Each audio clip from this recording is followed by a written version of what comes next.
Məbəs gününün əməlləri hansılardır? Məbəs günü müsəlmanlar arasında Rəcəb ayının 27-si qeyd edilir. Ümumiyyətlə Həzrət Məhəmməd sallallahu aleyhi və alihi və səlləmin peyğəmbər seçildiyi və Cəbrailin ona vəhy nazil etdiyi gün hesab edilir. Bu münasibətlə müsəlmanlar bayram mərasimləri keçirir və xüsusi əməllər yerinə yetirirlər. Neçə əməllərə? 1. Ənənəvi olaraq qüsl almaq, amma vacib deyil. 2. Oruç tutmaq. Kimin boynunda qəza, yəni tutmamış olduğu vacib orucu qalıbsa, tutsun. Kimin də boynunda yoxdursa, müstəhəb tutsun. Nəql edilib ki, məbəs günü oruç tutana 70 illik orucun savabı verilər. İnşallah. 3.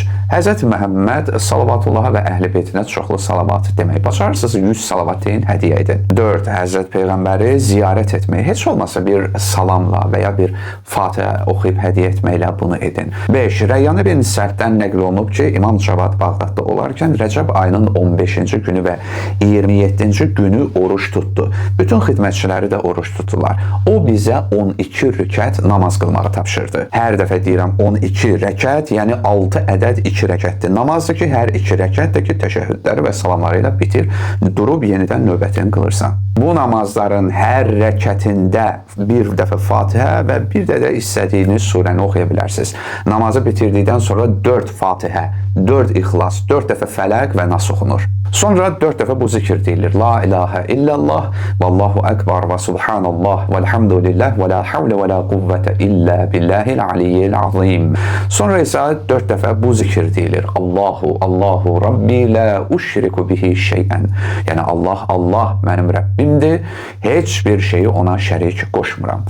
Ardınca 4 dəfə bu zikri deyirsən. La uşriku bi Rabbi əhədə. Yəni mən Rəbbimə heç kəsi şərik qoşmuram. 6. Yenə də 12 rəkətli namazdır. Yəni 6 ədəd 2 rəkətli namaz, hər 2 rəkətin sonunda təşəhhüd salamları.